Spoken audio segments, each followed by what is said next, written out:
পশ্চিমবঙ্গে পর্যটনের প্রতি আকৃষ্ট করার জন্য হোম ট্যুরিজম মডেলটির দিকে বিশেষ নজর দিচ্ছে রাজ্য সরকার। সোমবার বিধানসভায় শীতকালীন অধিবেশনে এমনটাই জানিয়েছেন মুখ্যমন্ত্রী মমতা বন্দ্যোপাধ্যায়। তিনি বলেছেন, রাজ্যে প্রচুর মানুষ ট্যুরিজমের উপর নির্ভরশীল এবং সেই কারণে এই ক্ষেত্রের উন্নতি খুবই গুরুত্বপূর্ণ।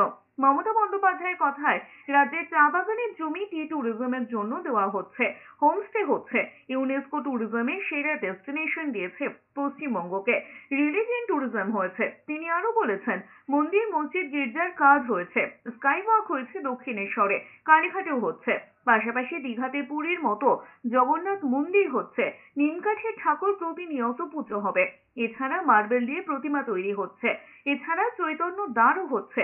পাল্টা বক্সা এলাকার ট্যুরিজম নিয়ে প্রশ্ন করেন বিজেপি বিধায়ক। তার উত্তরে মুখ্যমন্ত্রীর জবাব, রাজ্যেই একমাত্র উত্তরবঙ্গে ট্যুরিজম সাজিয়েছে।